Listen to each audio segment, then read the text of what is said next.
Hyros Waterpark ini adalah termasuk waterpark pertama yang besar di luar Jawa. Saya pernah bawa tamu saya, datuk-datuk dari Malaysia, dia bilang waterpark Hyros itu tidak kalah dengan di Malaysia ataupun di Thailand.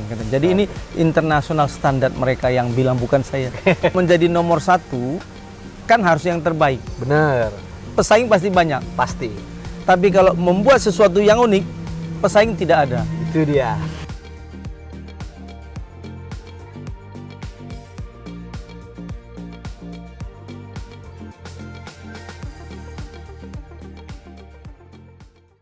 Halo guys, kembali lagi di IndyCast. Hari ini kita grebek bisnis juga nih sekalian di salah satu waterpark yang udah lama nih di Medan, salah satu ikonik juga nih di Medan. Nah, kali ini kita di waterpark namanya Hyros Waterpark.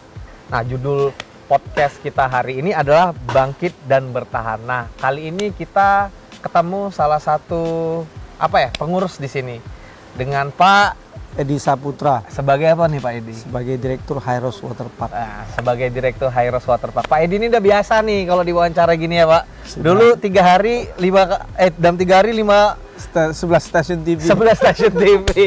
Jadi udah biasa. Aku yang nggak biasa ketemu Pak Edi nih. Karena Pak Edi kayaknya udah berpengalaman ketika lagi ngobrol-ngobrol kayak gini. Tapi view-nya cakep ya Pak. Itu ada apa sih Pak? Nama Tornado. Ya, yang di belakang itu salah satu andalannya Hyros, yaitu Tornado Water Slide. Belum ada yang jatuh nih Pak, aku tunggu. Ya. Pak Edi, gimana kabarnya Pak Edi? Baik. Nah, cuaca juga mendukung ya Pak Edi untuk kita ngobrol santai-santai. Iya, kurang kopi aja nih Pak. Iya, kopinya nggak ada. Oke Pak Edi, aku kan baru pertama kali nih Pak Edi ke Hyros nih. Oh, 28 tahun umurku baru pertama kali nih ke Hyros. Iya. Ternyata aku nyesal dulu kecil nggak kesini. Nggak kesini. Karena rumahku terlalu jauh Pak Edi. Di mana? Di Pancing. Oh, di Pancing. Jadi kayaknya marketnya jauh kali ke sini. Mungkin nanti kalau bisa ngulang masa lalu, pengen kesini, nanti kesini lah. Boleh, tapi boleh. bareng keluarga. Bawa keluarga. Amin. Nah, kita bakal bincang-bincang hari ini dengan Pak Edi selaku Direktur Hyros di sini. Pak Edi, boleh nggak ceritakan sedikit nih Pak, background lahirnya Hyros itu gimana sih Pak? Jadi Hyros Waterpark ini cikal bakalnya mulai dari Hyros Indah Swimming Pool. Indah Swimming Pool. Ya, Oh, berarti emang udah di industri itu ya? Iya. Oke. Jadi waktu itu berdiri Hyros Indah Swimming Pool itu tahun 2005. 2005 habis tsunami itu kayak. 2005 dibangun. Setelah berjalan 5 tahun, owner melihat potensi bisnis ini bagus. Bener. Dan Hyros Waterpark ini adalah termasuk waterpark pertama yang besar di luar Jawa.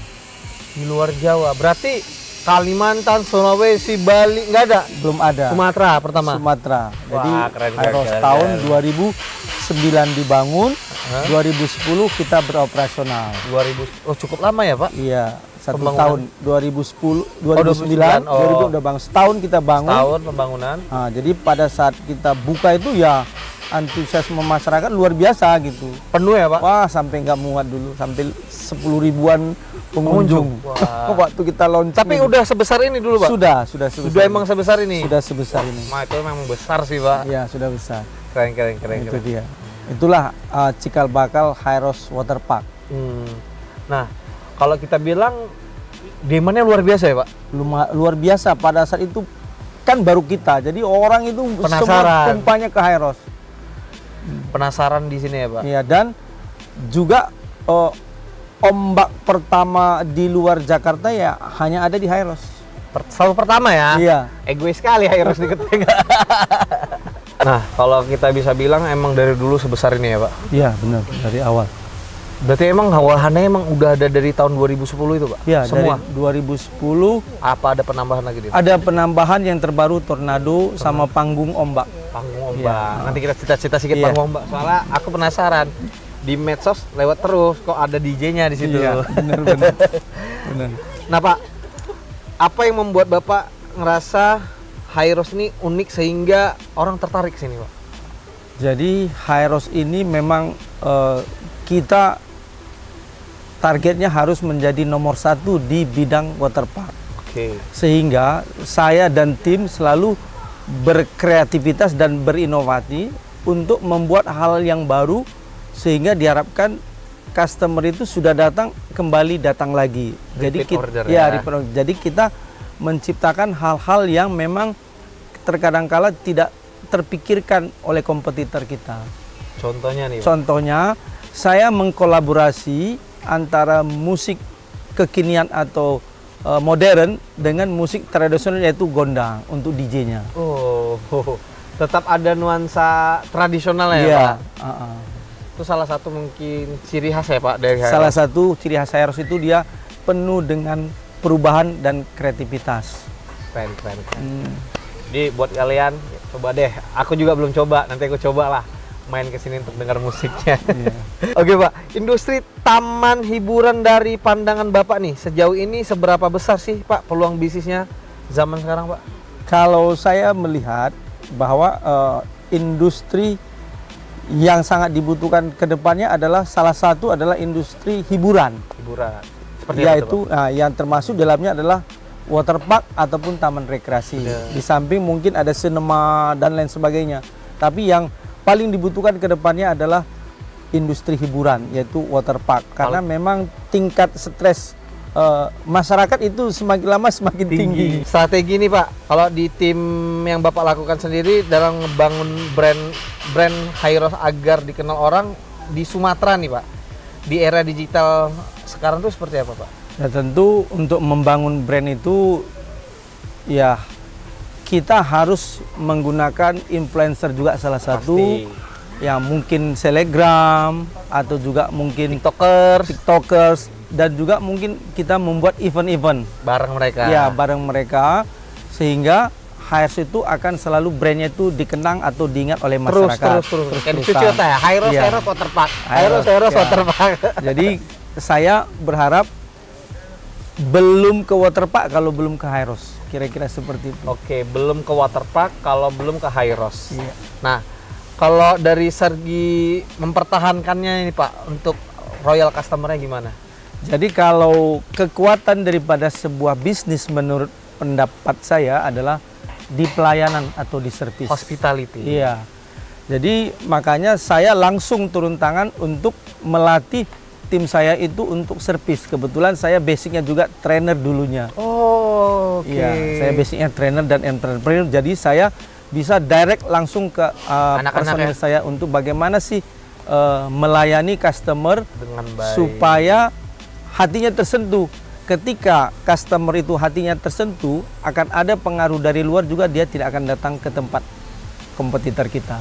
Berarti itu yang pertama. Sentuh hatinya. Iya, sentuh hatinya. Sentuhlah dia tepat di hatinya kalau itu yang pertama. Yang kedua, saya harus membuat sesuatu yang unikly di Hyros. Apa itu, Pak? Karena kalau misalnya untuk menjadi nomor satu kan harus yang terbaik. Bener. Pesaing pasti banyak. Pasti. Tapi kalau membuat sesuatu yang unik, pesaing tidak ada. Itu dia. Jadi saya berusaha Hyros itu ke arah yang unik. Jadi saya nomor satu, tapi saya tidak punya saingan. Sehingga customer itu lebih loyal. Contohnya tadi saya bilang adalah waterpark yang punya panggung megah dan ada musik DJ hanya Hyros. Saat ini. Keren. Unik ya, Pak? Unik. Intinya unik. Buat apa nomor satu kalau nggak unik? Iya. Iya bener kan, Iya. Pak? Buat apa nomor satu kalau nggak unik? Tapi kalau udah unik, pasti orang mikir. Pasti cari. Beda nih. Ya contoh seperti grup musik slang itu kan kalau kita lihat kelebihan karena unik kan. Bener. Jadi orang itu benar-benar tertarik sama dia karena unikly. Oke. Jadi ya kalau bisa kita persingkat dari penjelasan Pak Edi tadi adalah menjadi nomor satu belum tentu nomor satu, tapi unik udah pasti bakal dicari orang. Iya, pasti dicari orang. Oke, guys, keren sih menurut aku, bener, ada benernya. Unik itu adalah salah satu apa ya, Pak? Jenis selling yang mungkin orang bertanya-tanya kenapa bisa gini ya? Bener. Oke, kalau gitu lanjut pertanyaan selanjutnya, Pak. Sejauh ini, Pak, Hyros sudah memanfaatkan teknologi baik itu untuk meningkatkan customer experience maupun mempermudahkan operasional kantor nggak, Pak? Ya, jadi Hyros pada saat ini sudah menggunakan teknologi informasi dalam segi penjualan tiket ataupun dalam hal untuk antrian customer dan sebagainya, ataupun masuk ke Hyros karena kita sudah menggunakan sistem digital. Kalau untuk pembelian tiket kita bekerja sama dengan Tokopedia dan Traveloka dengan Mixu juga.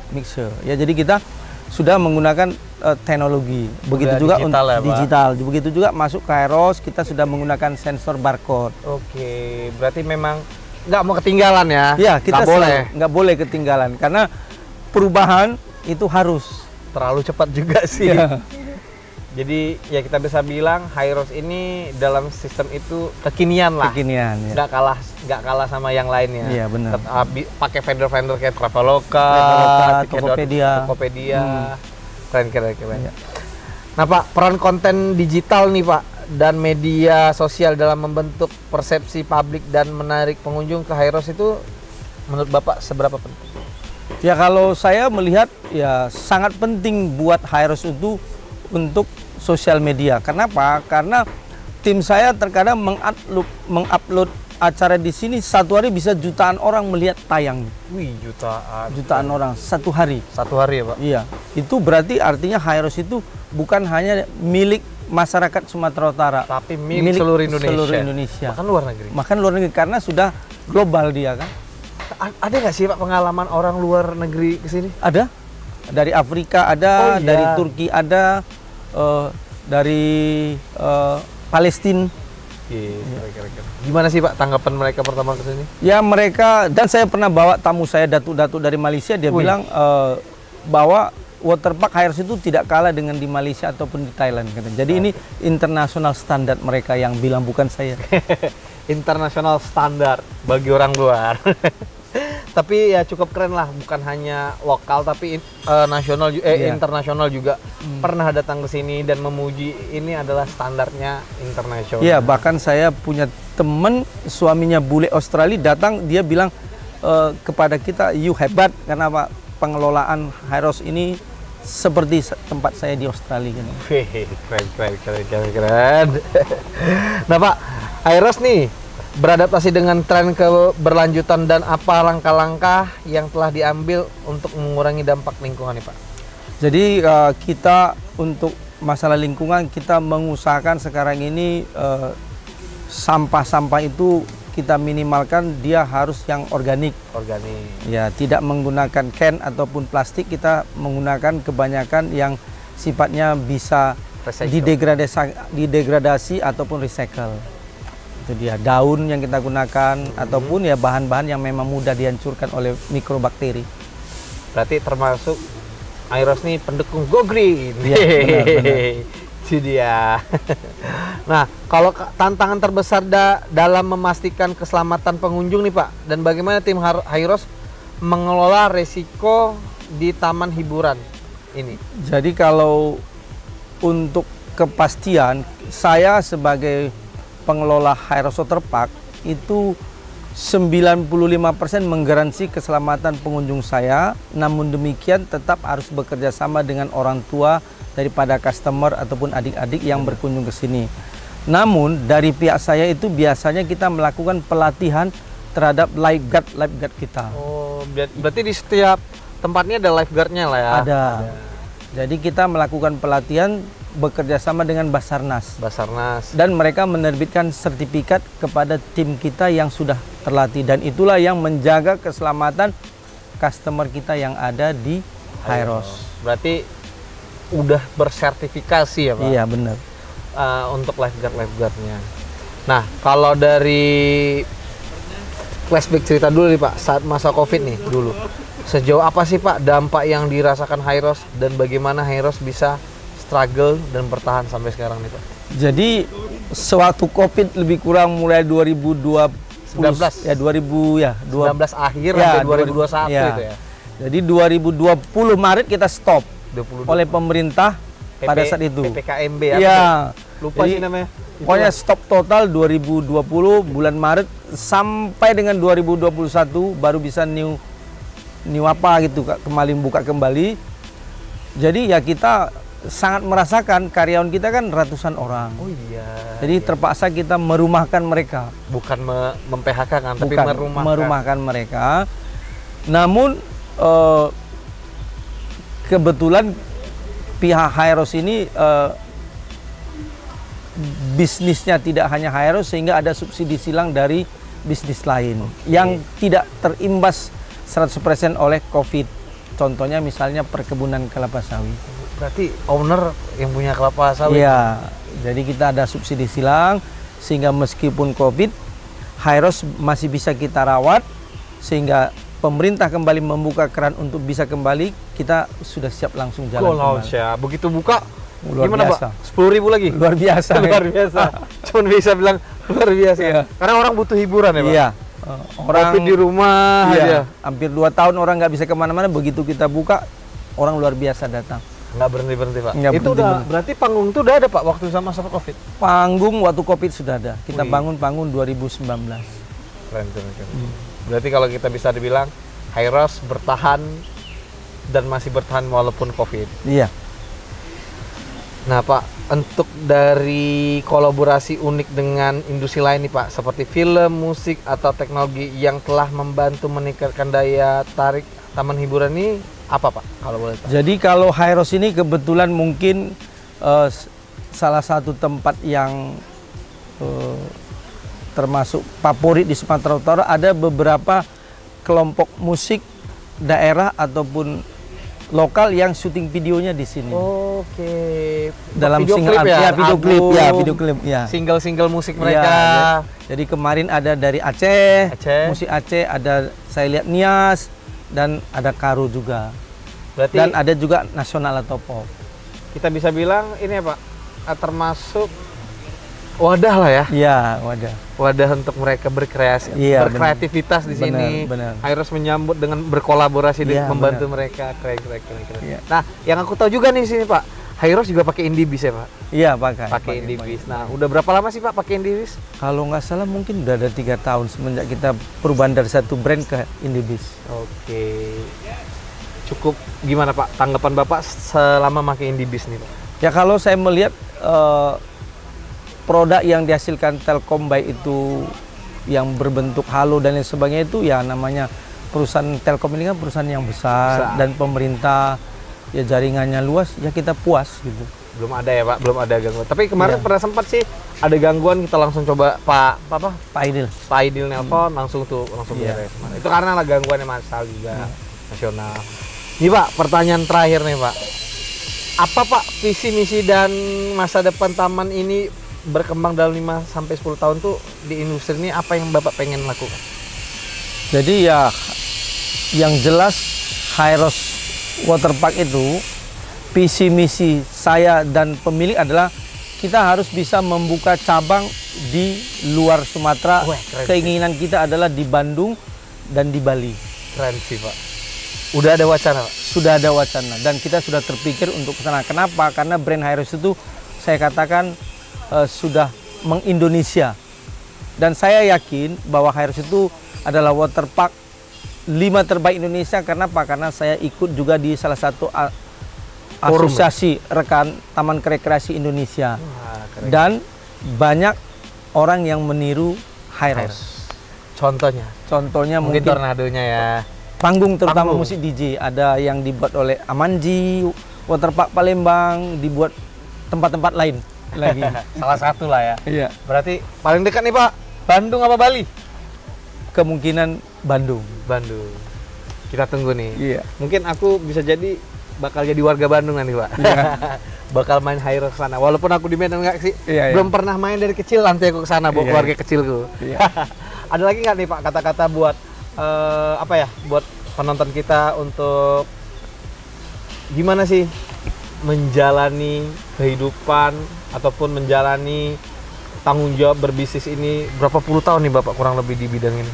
Kalau pengalaman saya untuk mengelola waterpark dan di bidang pengelolaan water treatment plant itu lebih kurang sudah 20 tahun. 20 tahun. Ada nggak di pesan-pesan yang mungkin buat para pebisnis yang nonton nih?